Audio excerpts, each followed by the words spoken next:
Welcome to The Limits of Listening, an examination of the impact of interactivity on the experience of temporalities in music.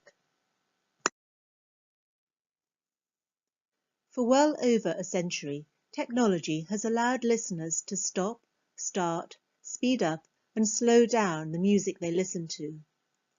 We have been able to influence the duration and temporal quality of music through mechanical means. However, contemporary digital developments present something different.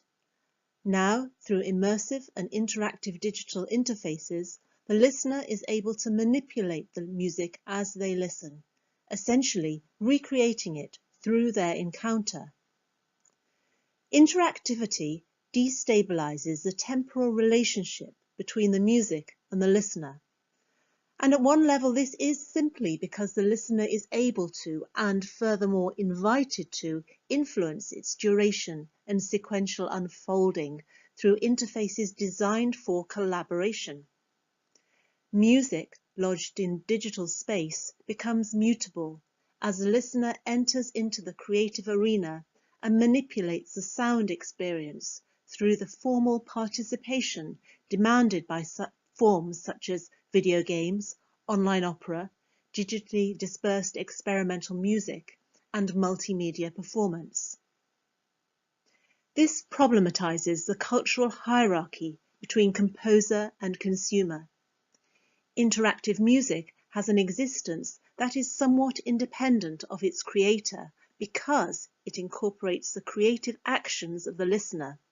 Listening becomes a performative act.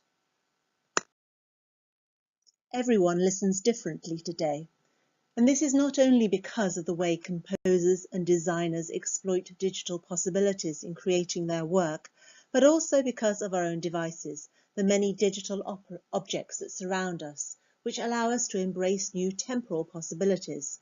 We can record to listen later, engage on different platforms, stream our events into other people's time zones. Essentially, we can jigsaw together different time frames in creating our own experiences.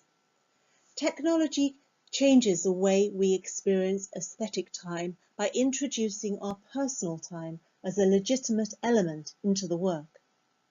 In this talk, I will examine the operation of music in a game, a digital opera, an installation, and a new media novel to consider how unstable temporalities become the ludic common denominator of certain aesthetic structures that involve the interactive participation of the audience.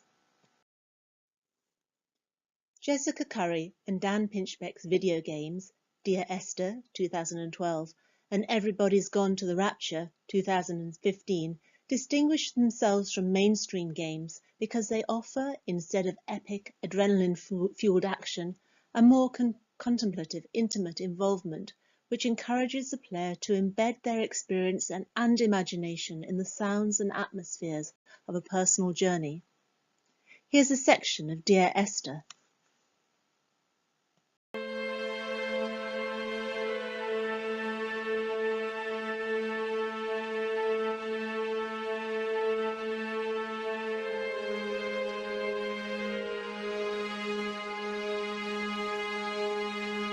Jessica Curry states, "You are allowed to place yourself in the world as a layer of the experience.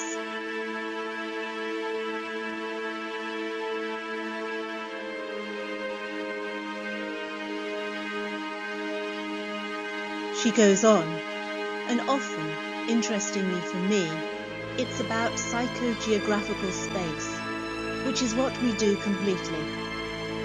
It is that sense of presence and putting someone into a place and their psychological journey through it.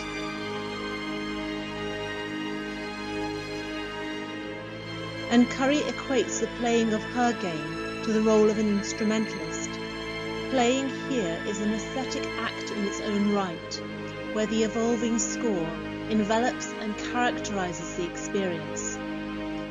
The exploring player is in a time zone of their own, able and encouraged to wander. This sort of ludic and user-focused approach to temporality which has been the defining characteristic of game culture for many years, has increasingly a part to play in theatrical and operatic productions. I have been director of the company Void Projects for 25 years, and over that time our practice has moved between theatre, site-specific work, installation, digital writing and online performance. A common quality of much of the work has been interactivity, thus allowing the spectators to become involved in the temporal structuring of works. Theatre is very much at the heart of my practice. My most recent work is a mixed reality opera that has been produced online and live on stage and on a combination of these platforms.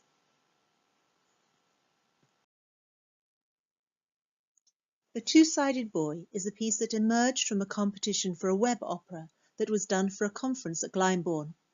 This invited the spectator to interact with an image on a website and through their interaction to produce a sound world, including orchestral music, solo instrument, sound effects, a child's voice, a soprano and spoken text. The scenario here is a quarrel between characters inhabiting an online game world and characters in the real world about the nature of fantasy. As the spectator clicks on links within a picture of the room, soundtracks are triggered, gradually building up an aural atmosphere. At the same time, their actions reveal an image of a face.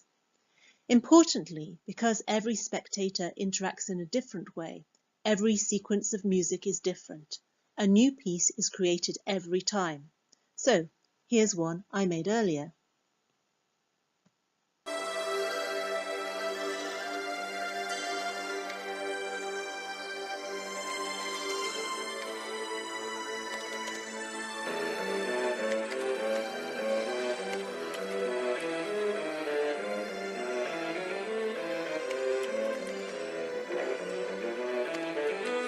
So this web opera operates like a game, and there's an intimate connection between the spectator and the work.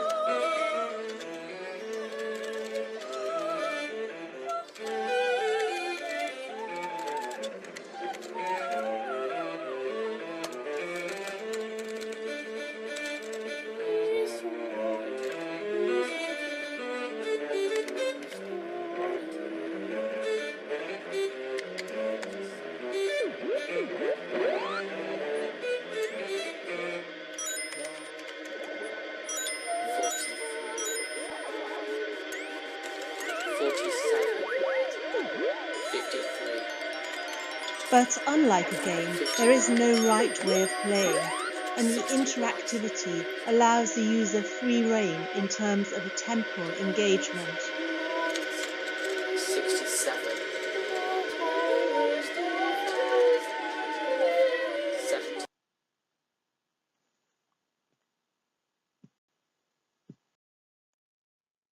Elizabeth Ermarth's observations on the qualities of the neutral time of modernity illustrate some of the issues that affect how time may be represented and understood in this kind of work.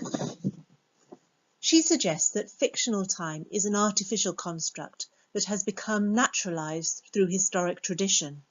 It is a concept used uncritically in ways that universalize what is only a particular construction of temporality.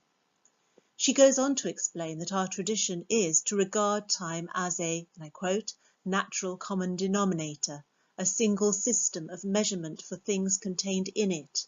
It is a sort of metaphysical ether. And nowhere is this more apparent than in the theatre, where the structure of time still largely adheres to the ancient Greek principles of the unities, and temporal markers are set out to organise the emergence of the play, frequently through stage directions, as shown here in the opening act of Shaw's Pygmalion. Scene: Covent Garden at 11:15 p.m, torrents of heavy summer rain, and so on. Ermarth calls for new acts of attention to the operation of fictional time. A work which similarly foregrounds the needs to apprehend our assumptions about temporality is Steve Tomasolo's new media novel, Tok. Upon a time, in a tense that marked the reader's comfortable distance from it, a calamity befell the good people of X.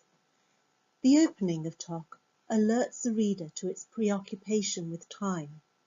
The work comprises two main narratives, one of which, cited here, is set in the mythic time of a faux classic legend. The other is contemporary. A keen concern of the work is with the positioning of the reader in terms of the fictional time zones of the stories.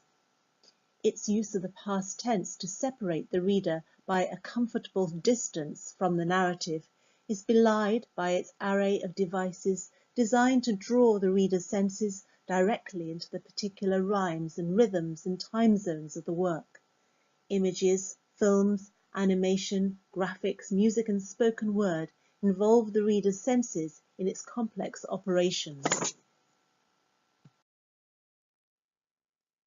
The piece starts with an image of a galaxy against which is heard the story of Kronos and Logos, twins in a far-off time and place, whose births occurred as their mother was on board a ship and crossing time zones.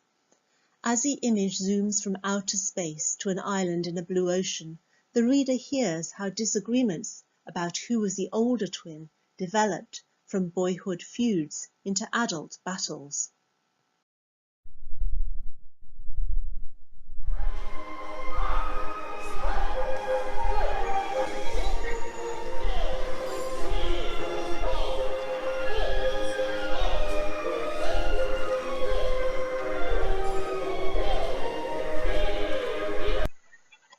The story of the twins' power struggle is heard against an atmospheric soundtrack featuring period dance band music, the chanting of the canonical hours of the Catholic Church, and the sounds of the sea.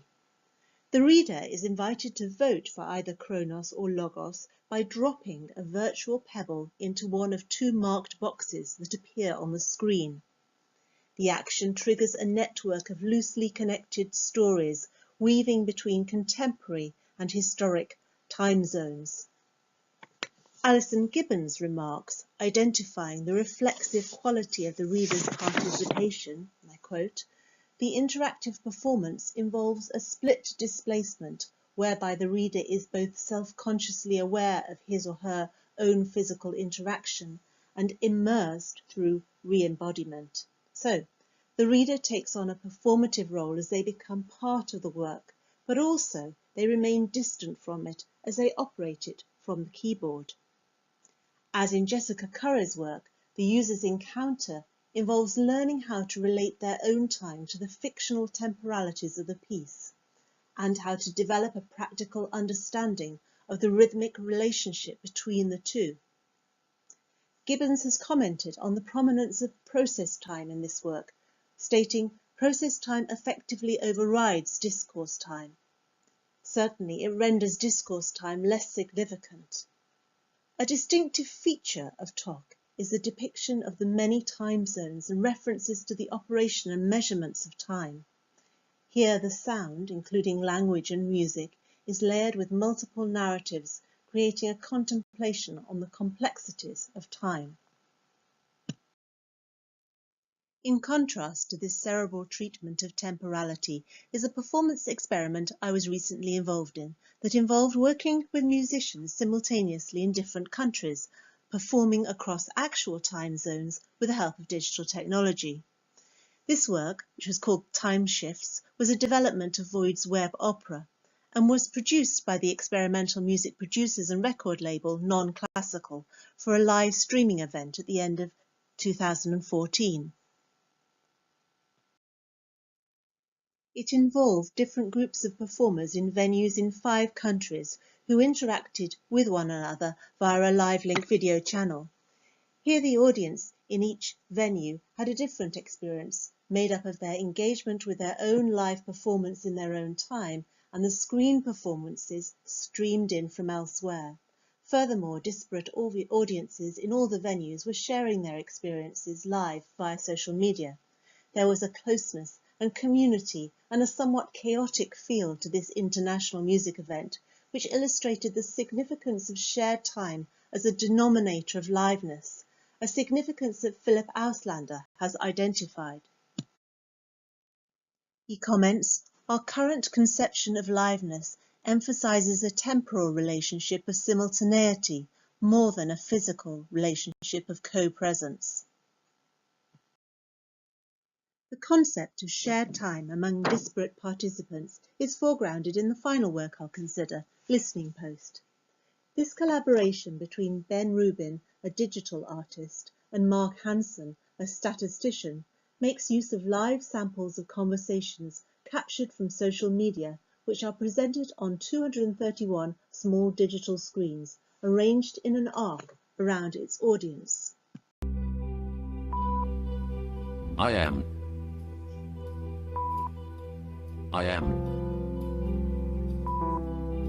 I'm by. I am. Words appear on the screens according to protocols which determine their size, the configuration of the text, and the duration of their appearance. I am. Sometimes the words flow across the display in waves. At other times they appear as split seconds of illuminations on individual screens. I am hot. As they are presented, the words and phrases are heard, delivered in a computer-generated voice. The installation is structured in a musical manner, with work presented in 6 movements, each with a distinct internal and sequential logic. I'm tired. I am 30. I am going. Listening Post presents a real-time capture of words from social media, and consequently Hansen and Rubin do not know in advance what will appear on the screens. The selection of words is made by the computer. The author's role here involves designing the program that can collect a huge amount of data from internet traffic and present it in a way that captures the live moment according to the rules and logic of each movement. I would add that Listening Post has a precise relationship with time that lends verisimilitude to its performance. The work is not only time-based in that it uses real-time data, but also it is time-sensitive, changing substantially every time it is exhibited, reflecting the changing times of social media, the changing world around it. The spectator of the work sees only a small and temporary proportion of the durational piece, and each spectator's experience of it will be unique. There is no sense that there exists a definitive version of Listening Post that could be accessed if only one had time or skill. And there is no straightforward transfer of meaning from performance to spectator. This means that each spectator's temporary and transitory experience will be the point at which the work is defined. This work, like others, does not exist as a product, but rather as a production process, which is actualized in the experience of a particular individual. Technology, then, gives us a facility to pierce through traditions of neutral time, to reveal temporalities as complex and unstable. Within contemporary practice, artists and spectators are grappling with temporal webs connecting personal, process, social, and fictional time, through engaging the facilities of interactive digital interfaces. Time is not a condition we are in, but a malleable element, there for the shaping. Thank you for listening.